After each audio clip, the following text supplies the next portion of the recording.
Treaty of cars. 1921 ஆண்டு October 13 cars ஒப்பந்தம் கையெழுத்தானது. இது துருக்கிக்கும் சோவியத் யூனியனின் கீழிருந்த தெற்கு காக்கசஸ் மாநிலங்களான ஆர்மீனியா, அசர்பைஜான் மற்றும் ஜார்ஜியா ஆகியவற்றுக்கும் இடையேயான எல்லைகளை முறையாக உறுதி செய்த ஒரு வரலாற்று சிறப்புமிக்க ஒப்பந்தமாகும். முதலாம் உலகப் போரில் ஒட்டமான் பேரரசு தோல்வியடைந்தது. இதனைத் தொடர்ந்து நேச நாடுகள் ஒட்டமான் பேரரசின் நிலப்பரப்பை பிரித்தாளும் முயற்சிகளை மேற்கொண்டன.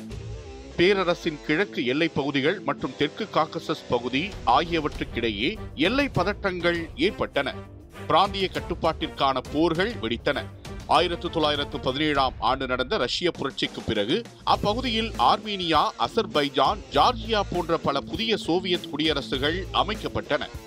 இந்த காக்கசஸ் மாநிலங்கள் புதிதாக உருவாகி வந்த சோவியத் ரஷ்யாவின் நேரடி கட்டுப்பாட்டுக்குள் வரத் தொடங்கின. துருக்கியில் முஸ்தபா கெமால் அட்டாதுர்க் தலைமையில் அரசாங்கம் அங்காராவில் உருவானது.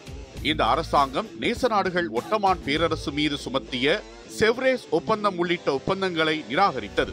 அட்டாதுர்க் தலைமையிலான துருக்கிய அரசாங்கம் தங்கள் நாட்டு எல்லைகளை பாதுகாத்துக் கொள்ளவும், பிராந்தியத்தில் உள்ள கிறிஸ்தவ ஆர்மீனிய தேசத்திற்கு நிலம் வழங்குவதற்கான மேற்கத்திய நாடுகளின் திட்டங்களை முறியடிக்கவும் சோவியத் ரஷ்யாவுடன் நட்பு கொள்ள வேண்டியது அவசியம் என கருதியது. 1921 ஆண்டு மார்ச் மாதம் துருக்கியும் சோவியத் ரஷ்யாவும் ஒரு புரிந்துணர்வு ஒப்பந்தத்தில் கையெழுத்திட்டன. இந்த ஒப்பந்தம் கார்ஸ் ஒப்பந்தத்திற்கான அடிப்படை எல்லைக்கோடுகளை அமைத்தது.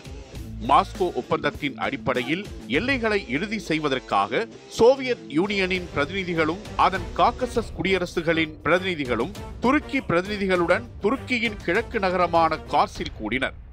கார்ஸ் ஒப்பந்தம் துருக்கிக்கும் தெற்கு காக்கசஸ் மாநிலங்களுக்கும் இடையேயான எல்லையை உறுதி செய்தது. ஒட்டமான் பேரரசின் சில பகுதிகளை துருக்கி தக்க வைத்துக் கொண்டது. இந்த பகுதிகள் முன்பு ரஷ்ய பேரரசின் ஒரு பகுதியாக இருந்தன. இது ஆர்மீனியாவுக்கு கிடைக்கக்கூடிய நிலப்பரப்பை வெகுவாக குறைத்தது. அசர்பைஜானுக்கு சொந்தமான நகிச்சேவன் பகுதிக்கு ஒரு பாதுகாப்பு நாடாக செயல்பட துருக்கி ஒப்புக்கொண்டது. இந்த ஒப்பந்தம் துருக்கியின் தேசிய அரசாங்கத்திற்கும் சோவியத் யூனியனுக்கும் இடையேயான அரசியல் நட்பை வலுப்படுத்தியது. இது சோவியத் ரஷ்யாவிற்கும் மேற்கத்திய சக்திகளுக்கும் எதிராக போராடிய துருக்கிக்கும் மிகவும் முக்கியத்துவம் வாய்ந்ததாக இருந்தது.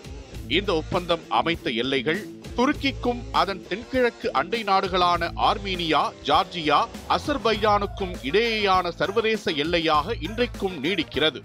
செவ்ரேஸ் ஒப்பந்தம் மூலம் பறிபோக இருந்த நிலப்பரப்பை தக்க வைத்துக் கொள்ளவும், கிழக்கு எல்லைகளை பாதுகாத்துக் கொள்ளவும் துருக்கியின் புதிய அரசுக்கு இந்த ஒப்பந்தம் உதவியது.